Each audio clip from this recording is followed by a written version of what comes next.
Wuthering Heights by Emily Brontë. Chapter 22. Summer drew to an end, and early autumn.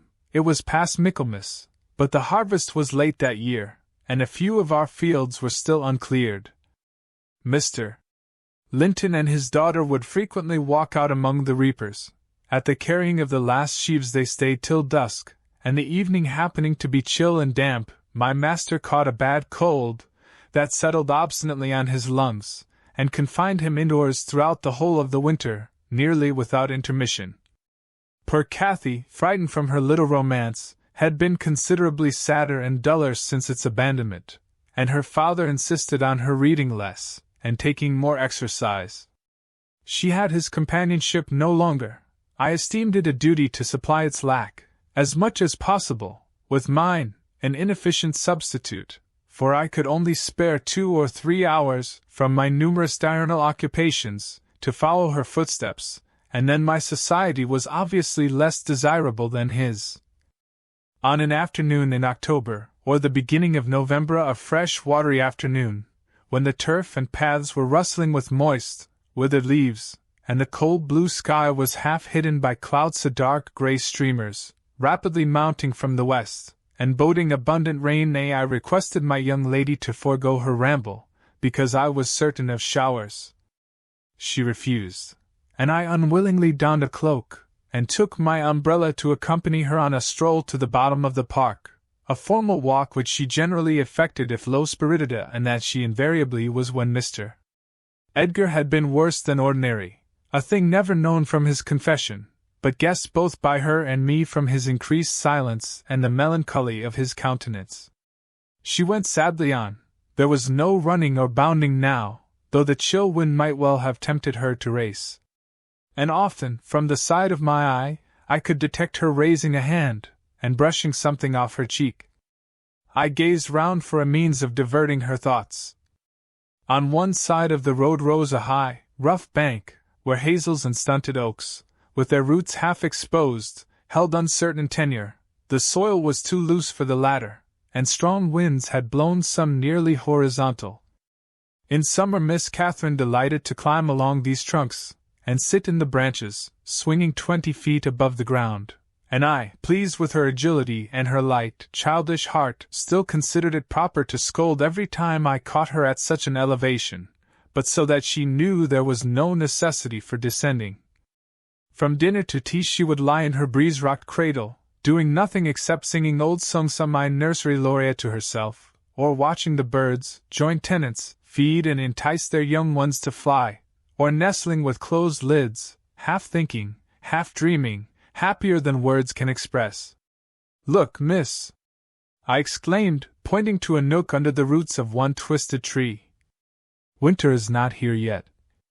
There's a little flower up yonder, the last bud from the multitude of bluebells that clouded those turf steps in July with a lilac mist.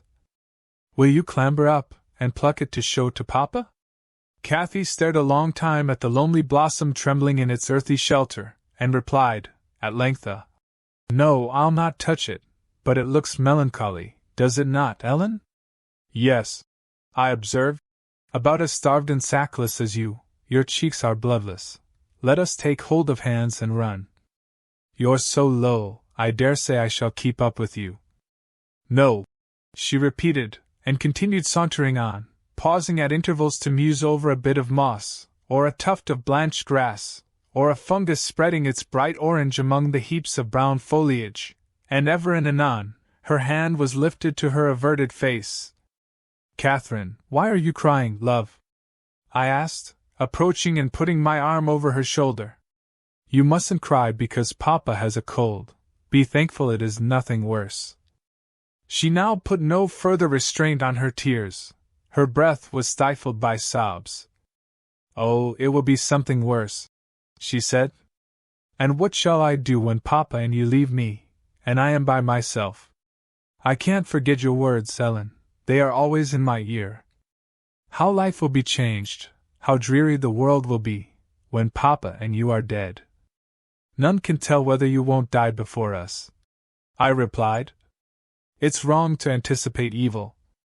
We'll hope there are years and years to come before any of us go. Master is young, and I am strong, and hardly 45. My mother lived till 80, a canty dame to the last. And suppose Mr.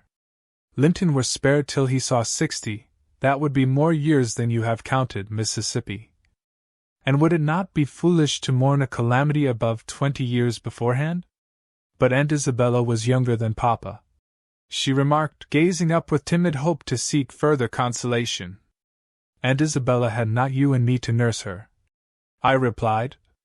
She wasn't as happy as Master, she hadn't as much to live for. All you need do is to wait well on your father, and cheer him by letting him see you cheerful, and avoid giving him anxiety on any subject. Mind that, Cathy. I'll not disguise, but you might kill him if you were wild and reckless, and cherished a foolish, fanciful affection for the son of a person who would be glad to have him in his grave, and allowed him to discover that you fretted over the separation he has judged it expedient to make. I fret about nothing on earth except Papa's illness, answered my companion. I care for nothing in comparison with Papa. And I'll never and never, oh, never, while I have my senses, do an act or say a word to vex him. I love him better than myself, Ellen, and I know it by this. I pray every night that I may live after him, because I would rather be miserable than that he should be. That proves I love him better than myself. Good words, I replied. But deeds must prove it also, and after he is well, remember you don't forget resolutions formed in the hour of fear. As we talked, we neared a door that opened on the road, and my young lady, lightening into sunshine again, climbed up and seated herself on the top of the wall, reaching over to gather some hips that bloomed scarlet on the summit branches of the wild rose trees shadowing the highway's side. The lower fruit had disappeared, but only birds could touch the upper, except from Cathy's present station. In stretching to pull them, her hat fell off, and as the door was locked, she proposed scrambling down to recover it. I bid her be cautious lest she got a fall, and she nimbly disappeared. But the return was no such easy matter. The stones were smooth and neatly cemented, and the rose-bushes and blackberry stragglers could yield no assistance in reascending. I, like a fool, didn't recollect that, till I heard her laughing and exclaiming, "Ellen! You'll have to fetch the key, or else I must run round to the porter's lodge. I can't scale the ramparts on this side." "Stay where you are," I answered. "I have my bundle of keys in my pocket. Perhaps I may manage to open it. If not, I'll go." Catherine amused herself with dancing to and fro before the door, while I tried all the large keys in succession. I had applied the last, and found that none would do, so, repeating my desire that she would remain there, I was about to hurry home as fast as I could, when an approaching sound arrested me. It was the trot of a horse. Cathy's dance stopped also. "Who is that?" I whispered. "Ellen, I wish you could open the door," whispered back my companion anxiously. "Ho, Miss Linton!" cried a deep voice, the rider's. "I'm glad to meet you. Don't be in haste to enter, for I have an explanation to ask and obtain." "I shan't speak to you, Mr. Heathcliff," answered Catherine. "Papa says you are a wicked man, and you hate both him and me, and Ellen says the same." "That is nothing to the purpose," said Heathcliff. He it was. "I don't hate my son, I suppose, and it is concerning him that I demand your attention." "Yes, you have cause to blush. 2 or 3 months since, were you not in the habit of writing to Linton? Making love and play, eh? You deserve, both of you, flogging for that. You especially, the elder, and less sensitive, as it turns out. I've got your letters, and if you give me any pertness I'll send them to your father. I presume you grew weary of the amusement and dropped it, didn't you? Well, you dropped Linton with it into a slough of despond. He was in earnest, in love, really. As true as I live, he's dying for you, breaking his heart at your fickleness, not figuratively, but actually. Though Heron has made him a standing jest for 6 weeks, and I have used more serious measures, and attempted to frighten him out of his idiocy, he gets worse daily, and he'll be under the sod before summer, unless you restore him. How can you lie so glaringly to the poor child?" I called from the inside. "Pray ride on! How can you deliberately get up such paltry falsehoods? Miss Cathy, I'll knock the lock off with a stone. You won't believe that vile nonsense. You can feel in yourself it is impossible that a person should die for love of a stranger." "I was not aware there were eavesdroppers," muttered the detected villain. "Worthy Mrs.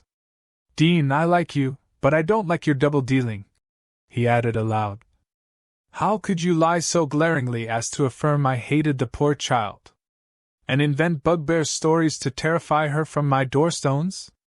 Catherine Linton, the very name warms me, my bonny lass. I shall be from home all this week. Go and see if I have not spoken truth, do, there's a darling.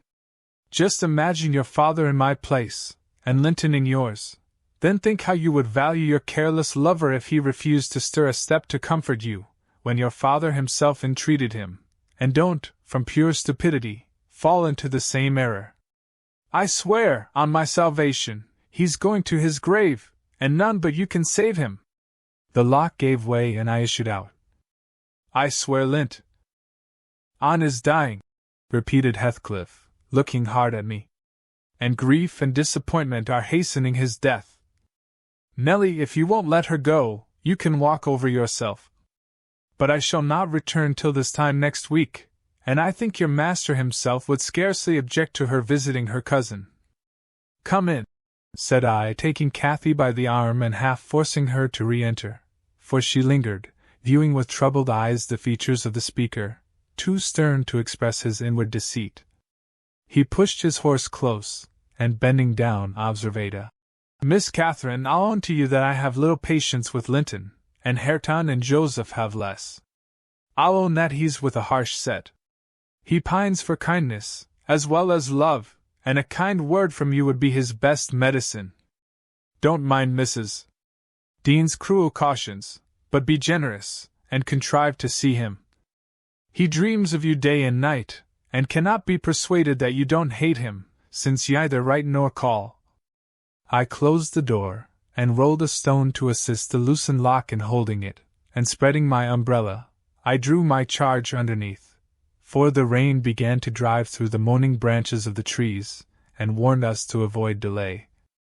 Our hurry prevented any comment on the encounter with Heathcliff, as we stretched towards home, but I divined instinctively that Catherine's heart was clouded now in double darkness. Her features were so sad they did not seem hers. She evidently regarded what she had heard as every syllable true. The master had retired to rest before we came in.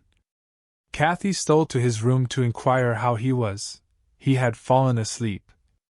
She returned, and asked me to sit with her in the library. We took our tea together, and afterwards she lay down on the rug, and told me not to talk, for she was weary. I got a book, and pretended to read. As soon as she supposed me absorbed in my occupation, she recommenced her silent weeping, it appeared, at present, her favorite diversion.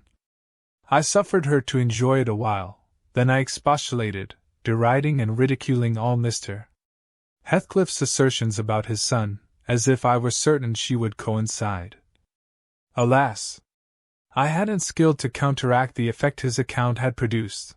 It was just what he intended. "You may be right, Ellen," she answered, "but I shall never feel at ease till I know. And I must tell Linton it is not my fault that I don't write, and convince him that I shall not change." What use were anger and protestations against her silly credulity?